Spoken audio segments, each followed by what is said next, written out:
Dear learner, welcome to my channel. सामान्य विज्ञान विषय पर आज हम 10 महत्वपूर्ण प्रश्नों पर चर्चा करेंगे और आज का महत्वपूर्ण विषय है भोजन एवं उनके घटक। तो शुरू करते हैं आज का कार्यक्रम। पहला प्रश्न, मधुमक्खियां फूलों से मकरंद एकत्र कर इसे भंडारित करती है क्योंकि एक फूल और उसका मकरंद वर्ष में केवल कुछ समय ही उपलब्ध होते हैं। 2. मधुमक्खियों में अधिक शहद खाने की प्रवृत्ति होती है। 3. इनमें आलस्य की प्रवृत्ति होती है और ऐसा करने से उन्हें खाने का भंडार एकत्र होने के बाद काम नहीं करना पड़ता। तो इसमें कथन 1 सही है, कथन 2 और 3 गलत है। तो केवल एक ही कथन सही है। उपयुक्त में से कितने कथन सही हैं? तो उत्तर होगा केवल एक कथन और सही उत्तर है ए, एक कथन। अगली प्रश्न की ओर अग्रसर होते हैं। प्रश्न 2, निम्न कथनों पर विचार कीजिए। 1. पौधे एवं जंतु भोजन के मुख्य स्रोत हैं। 2. सभी पौधों की जड़, तना, पुष्प और पत्तियों को खाया जाता है। 3. कुछ पौधों के 2 या 2 से अधिक भाग खाने योग्य होते हैं। कौवा मांसाहारी जीव है। तो चौथा कथन गलत है क्योंकि कौवा सर्वाहारी जीव है।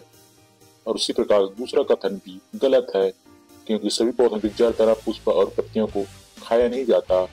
तो इसमें कितने कथन सही हैं? तो 1 और 3 कथन सही है। तो उपयुक्त में से कितने कथन सत्य नहीं है? तो 2 कथन सत्य नहीं है। 2 और 4 सही नहीं है। तो कुल मिलाकर इसका उत्तर होगा ए, 2 कथन सत्य नहीं है। देखते हैं उसका सही उत्तर क्या है और सही उत्तर है ए, 2 कथन। अगले प्रश्न की ओर अग्रसर होते हैं। देखते हैं आज का तीसरा प्रश्न।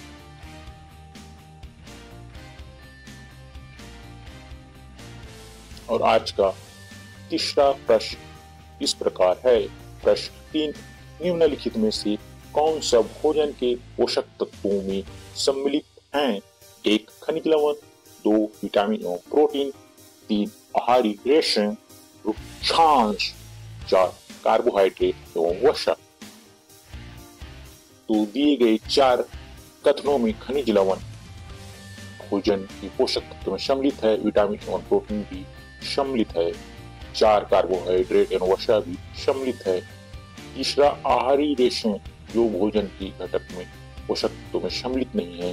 तो इसका सही उत्तर होना चाहिए 1, 2 और 4। तो दिए गए विकल्प में सी इसका सही उत्तर है और सही उत्तर है सी, 1, 2 और 4। प्रश्न 4, भोजन के विभिन्न पोषक तत्वों के संदर्भ में 1. कार्बोहाइड्रेट तथा वसा हमारे शरीर को मुख्य रूप से ऊर्जा प्रदान करते हैं। 2. प्रोटीन तथा खनिज लवण हमारे शरीर की वृद्धि तथा अनुरक्षण के लिए आवश्यक होते हैं। 3. विटामिन हमारे शरीर की रोगों से रक्षा करने में सहायता करते हैं। उपयुक्त में से कितने कथन सही हैं? तो उपयुक्त तीनों कथन सही है। तो कितने कथन सही? उत्तर होगा ए, 3 कथन। तो सही उत्तर है ए, 3 कथन।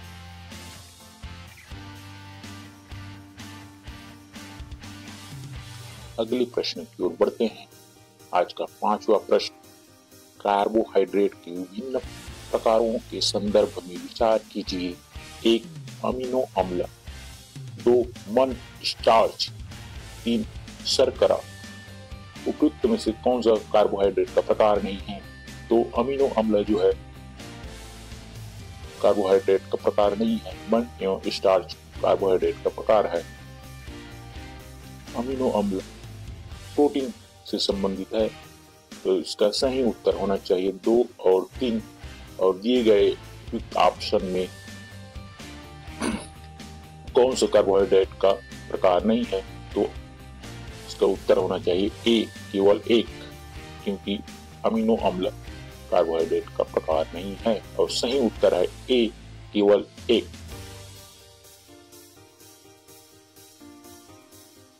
अगले प्रश्न की ओर अग्रसर करते हैं। देखते हैं आज का छठा प्रश्न क्या है। और आज का छठा प्रश्न है, वसा भोजन का महत्वपूर्ण घटक है। वसा के संदर्भ में विचार कीजिए। एक, भोजन में वसा की अत्यधिक मात्रा मोटापे का कारण बनती है। 2, वसा शरीर को ऊर्जा प्रदान करती है। 3, वसा की तुलना में कार्बोहाइड्रेट की समान मात्रा हमें अत्यधिक ऊर्जा देती है। तो दिए गए कथन 1 सही है। कथन 2, वसा हमारे शरीर को ऊर्जा प्रदान करती है, ये भी सही है। कथन 3 गलत है, क्योंकि कार्बोहाइड्रेट की तुलना में वसा की समान मात्रा में अधिक ऊर्जा प्राप्त होती है। तो उपयुक्त में से कौन सा कथन सही है? तो कथन 1 और 2 दिए गए आप विकल्प में सही है। इसका सही उत्तर होना चाहिए बी, केवल 1 और 2, और सही उत्तर है बी, केवल 1 और 2। प्रश्न 7, निम्नलिखित में से कौन सा कथन असत्य है? प्रश्न 7, निम्नलिखित में से कौन सा कथन असत्य है? और इसका विकल्प इस प्रकार है। ए, विटामिन ए त्वचा और आंखों को स्वस्थ रखता है। बी, विटामिन B1 घाव को भरने में सहायक होता है। सी, विटामिन सी रोगों से लड़ने में सहायक है। डी, विटामिन डी हमारी अस्थियों और दांतों के लिए कैल्शियम का उपयोग करने में हमारे शरीर की सहायता करती है। तो दिए गए ऑप्शन में ए, सी और डी सही है। तो इसका सही उत्तर है बी, B1 घाव को भरने में सहायक है। ये कथन असत्य है और सही उत्तर है बी, विटामिन B1 घाव को भरने में सहायक। अगले प्रश्न की ओर अग्रसर होते हैं। प्रश्न 8, निम्न युग्मों पर विचार कीजिए। खनिज एवं अभाव जन्य रोग। 1, कैल्शियम अस्थि क्षय। 2, आयोडीन घेंगा गार्टर। 3, लौह दंत क्षय। उपयुक्त में कौन से युग्म सुमेलित है? तो कैल्शियम अस्थि क्षय रोग सही है और 2 भी सही है। तो केवल 1 और 2, तो सही उत्तर है ए, केवल 1 और 2। प्रश्न 9, पोषक तत्वों के अलावा जल भी भोजन का हिस्सा होता है। जल के संदर्भ में निम्नलिखित तत्वों पर विचार कीजिए। 1, कुछ सीमा तक शरीर के लिए आवश्यक जल की पूर्ति खाद्य पदार्थों में उपस्थित जल से होती है। 2, जल भोजन में उपस्थित पोषक तत्वों को अवशोषित करने और मूत्र तथा पसीने के रूप में अवशिष्ट पदार्थों को शरीर से बाहर निकालने में सहायता करता है। तो जल के संदर्भ में दिए गए दोनों कथन सही है। तो कुछ से सही उत्तर चयन करना है और विकल्प इस प्रकार है। ए, केवल 1, बी, केवल 2, सी, 1 और 2 दोनों, डी न तो 1 और नहीं 2। तो इस कूट में दिए गए कथन 1 और 2 सही हैं।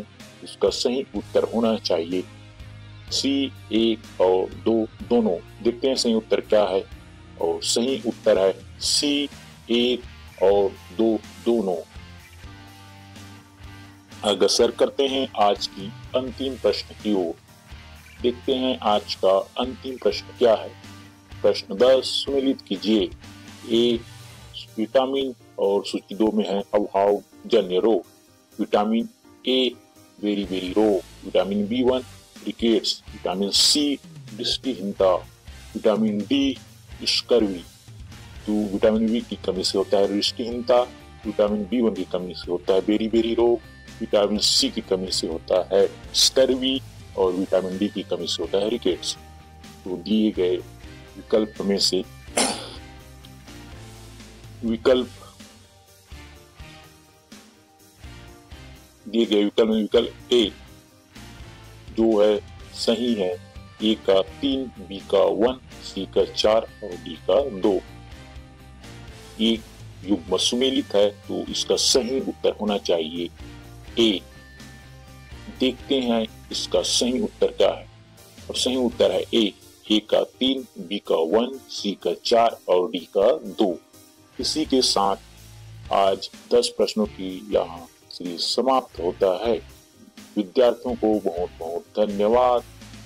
अपनी तैयारी को मजबूत बनाने के लिए मेरे चैनल को लाइक, सब्सक्राइब एवं शेयर करें। Thank you very much. फिर मिलते हैं नए विषयों के साथ नए वीडियो में। तब तक के लिए बाय बाय।